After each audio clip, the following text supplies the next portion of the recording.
जिस्म थका तो क्या हुआ, रूह अब भी गाती है। कमी रही जिस अंग में, वहां से भी रोशनी आती है। 30 साल की तपस्या, तबले से बनी पहचान। एक ऐसे गुरु जिनकी थाप पर नाचे हैं हजारों सपने, लेकिन आज भी वो खुद तलाश में है एक सहारे की। जिंदगी ने भले ही उनके कदम रोक दिए, मगर तबलों की ताकत ने उन्हें दुनिया तक पहुंचा दिया। अब सवाल यह है कि क्या समाज और व्यवस्था इस अद्भुत प्रतिभा को उसका असली मंच दिला पाएंगे? किसी ने सच ही कहा है, हौसला अगर बुलंद हो तो कमजोर जिस्म भी दुनिया हिला सकती है। पैर भले ही थम गए हो, लेकिन उंगलियों की थाप ने ऐसा जादू बुना कि सुरों की ये दुनिया आज उन्हें सलाम करती है।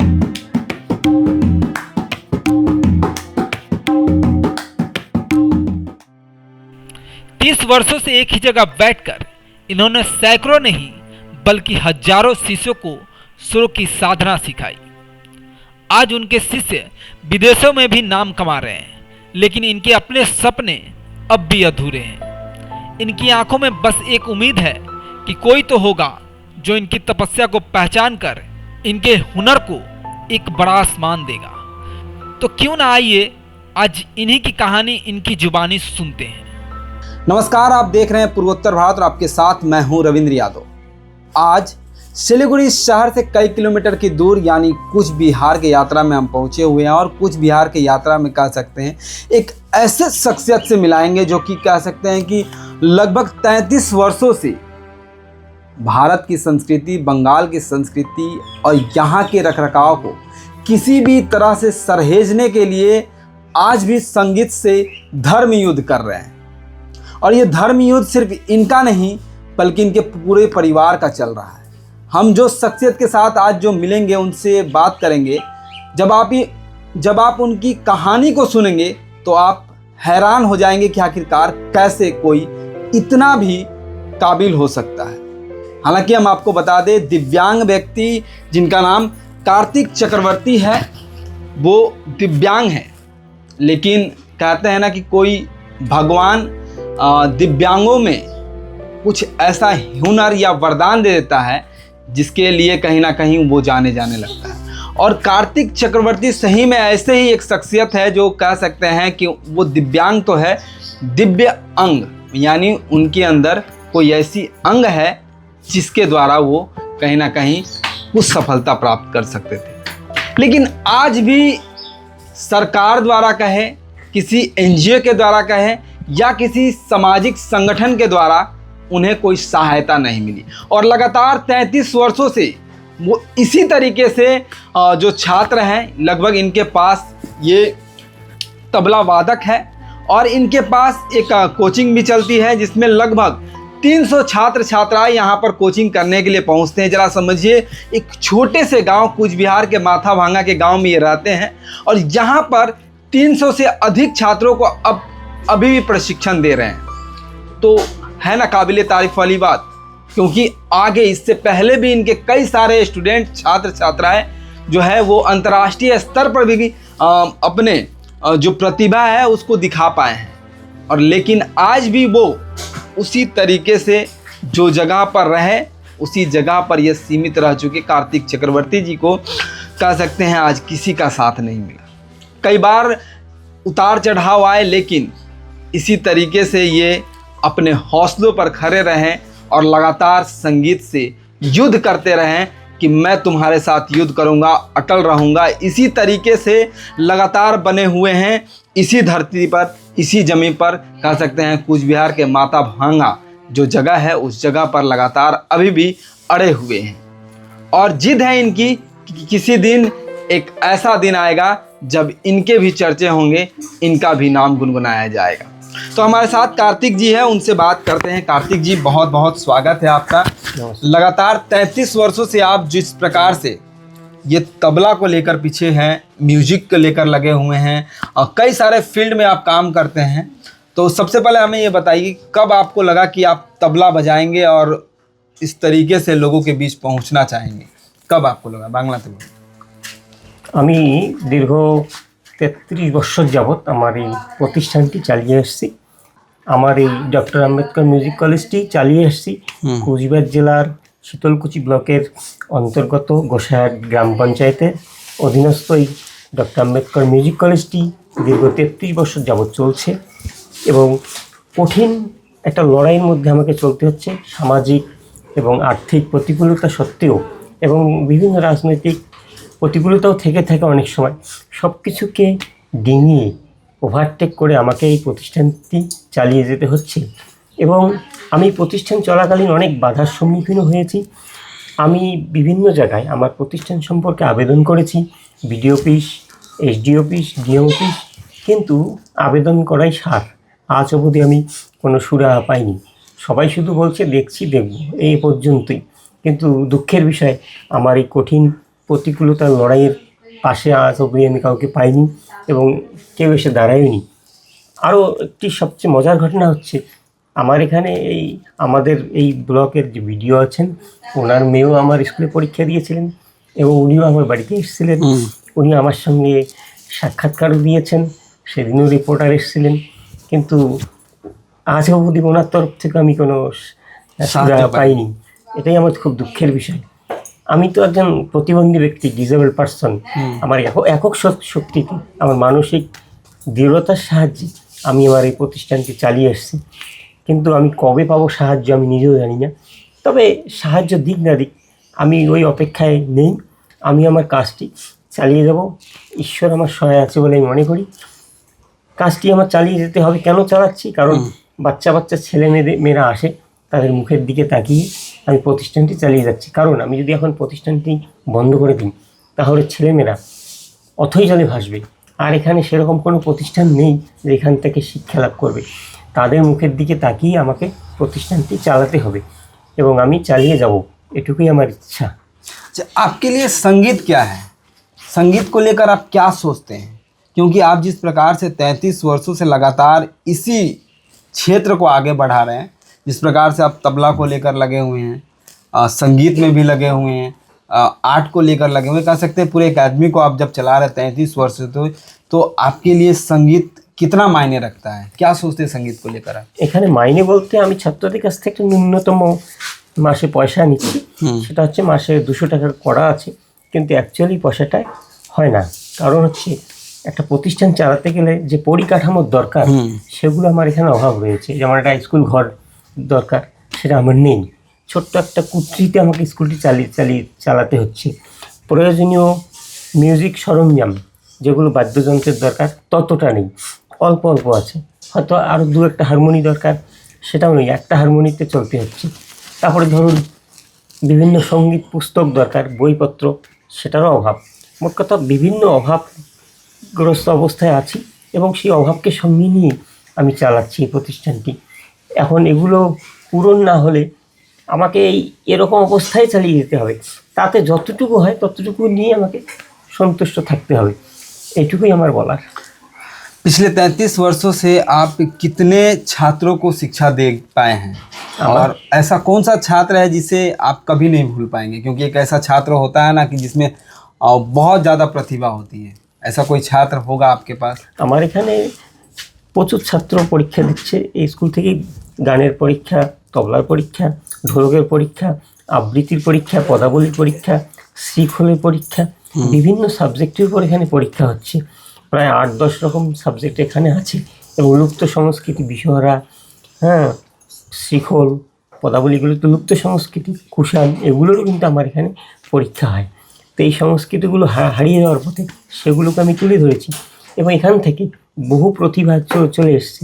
যেমন তবলাতে আমার পাশেই বাড়ি, আমার ভাগ্নে সম্পর্কে অমিত শাহ, সে আজকে জাতীয় স্তরে কৃতিত্ব লাভ করেছে এবং ডিডি বাংলায় প্রোগ্রাম করছে। তারপর আমার এখানে কীর্তনে, পদাবলী কীর্তনে স্বর্ণপদক লাভ করেছিল, সেটা হচ্ছে তুফানগঞ্জ নাটাবাড়ি থেকে নীলিমা সরকার। শ্রীখোলে দিনহাটার রতন শাহ, উনি স্বর্ণপদক লাভ করেছিল। আবৃত্তিতে অনেকে আছেন যারা খুব ভালো জায়গায় পৌঁছে গেছেন। ক্লাসিক্যালের উপরে আমার স্কুলের যে ম্যাম এখন গান শেখান, মাম্পি শাহ, সেই স্কুলেরই ছাত্রী, এখানে শিখে এখন এখানেই সে শিক্ষকতা করছে। আচ্ছা, তা এইসব এখান থেকে বহু প্রতিভা আমি খুঁজে বের করছি এবং প্রতিভাগুলো সমাজে বিকশিত হচ্ছে। যদি এই প্ল্যাটফর্মটি না থাকতো তাহলে এখান থেকে প্রতিভাগুলো বিকশিত হওয়া মোটেই সম্ভবপর ছিল না। কাজে আমি আশা করব যদি আমার পাশে কোনো এনজিও বা সামাজিক কোনো প্রতিষ্ঠান বা কোনো সহৃদয় ব্যক্তি আমার এই প্রতিবন্ধকতার ভাইটির পাশে এসে দাঁড়ায়, তাহলে আমি আরও বেশি উপকৃত লাভ করব এবং আমার প্রতিষ্ঠানটি খুব সুন্দরভাবে চালাবো বলে আমি মনে করি।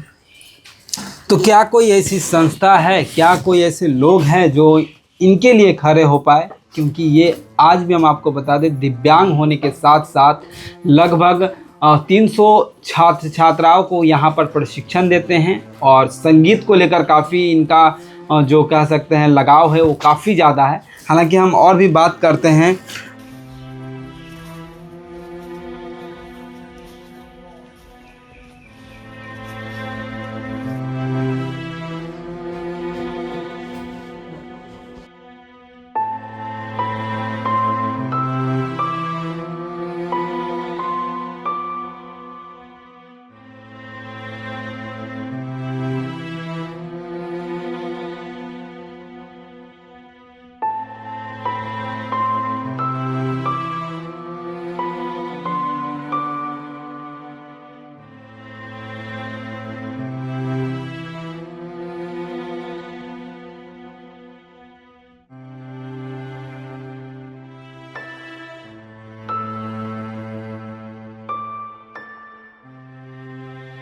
হ্যাঁ, প্রথমত ঠেকা দিয়ে আমি কায়দা রেলা পেশকার উঠেন এগুলো দেখাচ্ছি।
कार्तिक जी, हमें ये बताइए कि समाज के लोग आपको किस नज़र से देखते हैं? क्या दिव्यांग के नज़र से या फिर एक कलाकार के नज़र से? ये एक गंभीर सवाल है क्योंकि दिव्यांग होने के साथ साथ जब आप जिस उम्र में थे, छोटे की उम्र की अगर बात करते हैं, छात्र जीवन के बाद आप जब इसकी शुरुआत करते हैं तो उस दौरान लोग कैसे आपको देखते थे? एक दिव्यांग के रूप में देखते थे या फिर एक कलाकार के रूप में? उस दौरान कैसा होता था आपके साथ? আমি অ্যাকচুয়ালি যেটা মনে করি সেটা হচ্ছে, যেহেতু আমার এখানে 33 বছর যাবৎ ছাত্রছাত্রীরা আসছে, ছাত্রছাত্রীরা আমাকে ভালোবেসে আসছে, নাহলে আসতো না। ওরা আমাকে দিব্যাঙ্গ রূপে কখনোই দেখেনি, আমাকে সত্যিকারের কলাকার বা শিক্ষক হিসেবে, সঙ্গীত গুরু হিসেবেই আমাকে মেনে আসছে, নাহলে ওনারা কখনো এখানে আসতো না। আর সমাজে হয়তো সামাজিকভাবে আমি কিছু সম্মানিত হচ্ছি বা ভালোবাসছে, কিছু ব্যক্তি আছেন যারা হয়তো দিব্যাঙ্গ রূপেও আমাকে ঘৃণার পাত্র মনে করতেই পারেন, সেটা অনুভব করি মাঝে মাঝে। কিন্তু আপনারা আমাকে বেশিরভাগই কলাকার হিসেবেই মানছে, নাহলে তো এখানে এতদিন ধরে প্রতিষ্ঠানটি চালাতে পারতাম না। অবশ্যই কলাকার হিসেবে মানছেন, দিব্যাঙ্গ হিসেবে সেরকম কিছু দেখি না, ও দু একজন থাকতেই পারে, সেটা অনুভব করি মাঝে মাঝে, সংখ্যায় নগণ্য। क्या कभी आपको लगा कि दिव्यांग होने की वजह से ही आप इस क्षेत्र में आगे नहीं बढ़ पाए, या फिर बढ़े भी तो जिस प्रकार से आपको सफलता मिलनी चाहिए वो सफलता आपको नहीं मिली? कभी लगा आपको? আমি দীর্ঘ 33 বছর যাবৎ যে প্রতিষ্ঠানটি চালিয়ে আসছি, কিন্তু আমার নিজেকে কখনো ডিসেবল পার্সন বলে মনে হয়নি। কারণ মনে হলে তো আমি চালাতেই পারতাম না। আমি যদি ডিসেবল মনে করতাম তাহলে তো আমি ডিসেবলটি হয়ে যেতাম। যেহেতু মনে হয়নি, সেহেতু আমি ডিসেবলটার বাইরে সুস্থ স্বাভাবিক জীবনযাপন মনে করেই আমি প্রতিষ্ঠানটি চালিয়ে এসেছি। আমাকে কখনো ডিসেবল পার্সন আমার নিজেকে মনে হয়নি। कहते हैं कि कुछ लोग दुनिया में इसलिए आते हैं ताकि वो हमें ये सिखा सके कि मन में अगर हौसला हो तो कुछ भी कोई कर सकता है। जरा समझिए कि ये प्रतिद्वंदी है, दिव्यांग है, उसके बावजूद इनके हौसले इतने काबिल है जिसे सोचकर आप भी सोचेंगे कि आखिरकार हम क्यों कुछ नहीं कर पा रहे हैं। जरा समझिए कि ये दिव्यांग होने के साथ साथ अब भी ये लगातार जूझ रहे हैं और लड़ाई लड़ रहे हैं संगीत से, उस लोगों से जो समाज के लिए कह सकते हैं कि इनके लिए खड़े नहीं हो पा रहे हैं और इन्हें दुत्कारते रहे। आज ये उसी राह में है, कह सकते हैं कि आज संगीत को लेकर लगातार लड़ाई लड़ते हुए आज भी 300 बच्चों को जब ये प्रशिक्षण देते हैं तो इन्हें खुशी और आनंद मिलता है, लेकिन कहीं ना कहीं सरकार और किसी एनजीओ का साथ नहीं मिलने से इनमें आज भी वो नाराज़गी है। क्योंकि अगर हो सकता था सरकार इन्हें किसी प्रकार की अगर सहायता दे सकती तो आज ये कहीं ना कहीं काबिल योग्य हो जाते और इनका भी परिवार का जो पालन पोषण है इसी चार दीवारी में कह सकते हैं सिमट के रह चुका है। इसी चार दीवारी में ये इसी तबले के साथ धुन बजाते हैं और कह सकते हैं कि इसी तरीके से ये लगे रहते हैं। लेकिन ऐसा कोई वैकल्पिक काम नहीं है जिसके द्वारा ये अपने परिवार का पालन पोषण कर पाए। हालांकि इसी के सहारे इनका परिवार पूरा चलता है और साथ ही साथ हम आपको बता दें कि आज जिस प्रकार से ये मन और लगन के साथ पूरे कूच बिहार में अपनी प्रतिभा को दर्शा रहे हैं, हो सकता है आने वाले समय में किसी एनजीओ या सरकार की सहायता से ये आगे बढ़ पाए। हालांकि हम भी आपसे निवेदन करेंगे कि अगर आप हमारे इस वीडियो को देख रहे हैं तो ज़रूर इनके पास खड़े होइए, क्योंकि ये दिव्यांग हैं। इनके साथ कह सकते हैं कि खड़े होने से इनकी प्रतिभा को कहीं ना कहीं एक जगह मिलेगी, इनके हौसले में वो जान आएगी जो हौसला लगभग 33 वर्षों से ये चलाते आ रहे हैं। हम कुछ और भी बातें करते हैं इनसे। कार्तिक जी, आखिर में क्या कहेंगे, कौन कौन से काम आप किए और भी क्या करना चाहते हैं संगीत के क्षेत्र में आप? আমি সঙ্গীত ছাড়াও একটি ছোট্ট বাজারে ওষুধের দোকান আছে, আমি এটা চালাই এবং সেটাতে কিছু রোগীর আমি সেবা করি। আমি রোগীর পরিষেবার সঙ্গেও অনেক দিন থেকে যুক্ত। অনেক গরিব মানুষ যারা চিকিৎসা করতে পারে না তাদের পাশেও গিয়ে আমি দাঁড়াই। এই চিকিৎসা পরিষেবার সঙ্গেও আমি যুক্ত আছি। বিপদে আপদে তাদের পাশে থাকি, ঝড় ঝঞ্ঝা যাই থাক না কেন, হ্যাঁ, ডাকলে তারা পায় আমাকে এবং আমি ওই সাহায্য ওই দিক দিয়ে করে থাকি। যারা অসুস্থ রোগী যারা আমার কাছে আসে তাদের পাশে গিয়ে আমি দাঁড়াই। আমার এবং এই চিকিৎসা যে আমি করি এ বাবদ কিছুদিন আগে আমি একটি অ্যাওয়ার্ডও পেয়েছিলাম, সেটা হচ্ছে গ্রামীণ ডক্টর অ্যাওয়ার্ডস। সেটা আয়ুষ বিভাগ, সেন্ট্রাল গভর্নমেন্টের আয়ুষ বিভাগ থেকে আমি গ্রামীণ ডক্টর অ্যাওয়ার্ডসটি পাই আমার এই কাজের স্বীকৃতিস্বরূপ দুস্থদের পাশে দাঁড়ানোর জন্যই। আমি নিজেও প্রতিবন্ধী, কিন্তু তা সত্ত্বেও আমি কিন্তু দুস্থদের পাশে আমি এই অবস্থাতে দাঁড়াই। রোগীর বিপদে আপদে রাত্রিতে যখনই আমার কাছে আসে আমি তাদের সাথে থাকি। समाज में अगर कोई बदलाव लाना चाहेगा कोई, तो आप क्या लाना चाहेंगे? समाज के लिए क्या काम करना चाहेंगे आप? সমাজে আমি এটাই চাই, সঙ্গীত আমার এই যে প্রিয় সাবজেক্ট সঙ্গীত, এটা দিক দিগন্তে ছড়িয়ে পড়ুক, প্রতিটি বাড়িতে সঙ্গীতের ছোঁয়া পাক। বিশেষ করে আমি যেহেতু তবলা বাজি, তবলার ছোঁয়াটা পাক এবং যারা গান শেখে গানের ছোঁয়া পাক। প্রতিটি সমাজে রন্ধ্রে রন্ধ্রে এই সঙ্গীতটি বিস্তার ঘটুক এবং আমি সাংস্কৃতিক বিপ্লব ঘটানোর জন্য আমি খুব চেষ্টা করছি যাতে আমি একটা সাংস্কৃতিক বিপ্লব ঘটাতে পারি। আমি চাই গোটা বিশ্ব আমার পরিবার হোক এই সাংস্কৃতিক পরিবার। এই সাংস্কৃতিক পরিবারের সঙ্গে আমি একজোট হয়ে কাজ করতে চাই। वो दिव्यांग नहीं, वो दीप है जो खुद जलकर औरों के लिए रोशनी देते हैं। कह सकते हैं कि यही है वो कार्तिक चक्रवर्ती जो खुद जल रहे हैं और औरों के लिए रोशनी देने का काम कर रहे हैं। आज भी कह सकते हैं ये मन और लगन के साथ इसी तरीके से कूच बिहार के माथा भांगा के एक छोटे से ग्रामीण क्षेत्र के गांव जो दिखाएंगे हम आपको, यहाँ गांव की जो झलकियाँ को दिखाएंगे, उसे आप देखकर मन आपका भी संशय में होगा और कहेंगे कि आप क्यों नहीं इनके पास आकर खड़े हो जाते। आखिर अब तक ये कहाँ थे?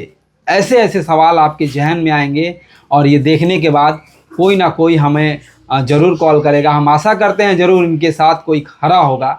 अगर आज भी इंसानियत ज़िंदा होगी तो ज़रूर इनके साथ कोई खड़ा होने आएगा। तो फिलहाल इस खबर को देखकर आपकी क्या प्रतिक्रिया है कमेंट्स के माध्यम से बताइएगा, और आप इनके प्रतिभा को लेकर क्या सोचते हैं ये भी ज़रूर कमेंट्स के माध्यम से बताइएगा। हमें इंतज़ार रहेगा आपके कॉल का, इन्हें इंतज़ार रहेगा आपके साथ का। ज़रूर आप देखना ना भूलिएगा ये पूरा एपिसोड को। অ্যাকচুয়ালি আমরা যখন তবলা শেখাই কাউকে তখন প্রথমে হস্ত সাধন দিয়ে শুরু করতে হয়। হস্ত সাধন প্রণালীর থেকে আমরা পরবর্তীতে তালে যাই এবং তার পরবর্তীতে আমরা যে কোনো তালের উপর একটা লহরা শুরু করি। তা প্রথমে আমি যদি হস্ত সাধন দিয়ে শুরু করি তা আমি হস্ত সাধনে কয়েকটি নমুনা দেখাচ্ছি, মোটামুটি 10টি দেখাচ্ছি। প্রথমত আমার যে হস্ত সাধন প্রণালী তার থেকে দেখাচ্ছি।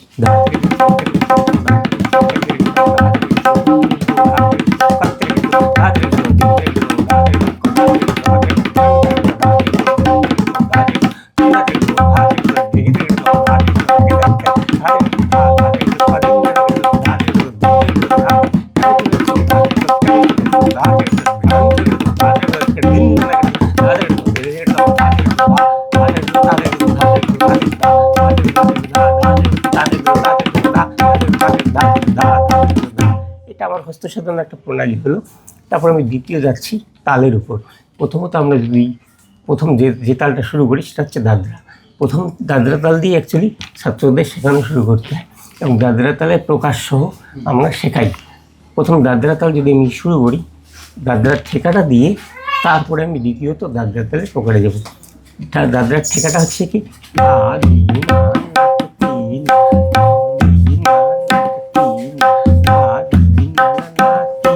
প্রকার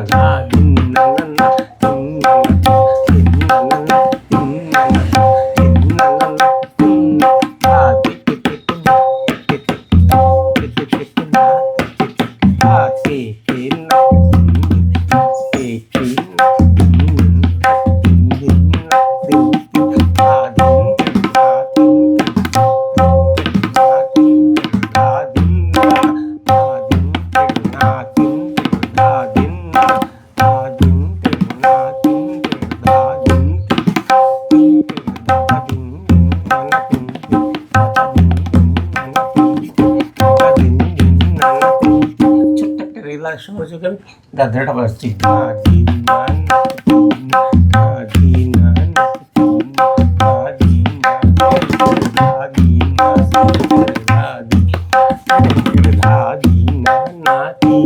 এবার আমি দাদরার তালে লোক দিতে যাচ্ছি।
দাদরা হলো।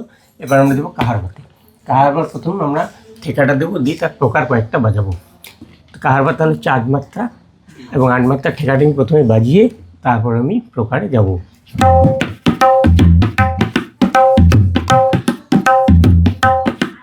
ঠেকা প্রকার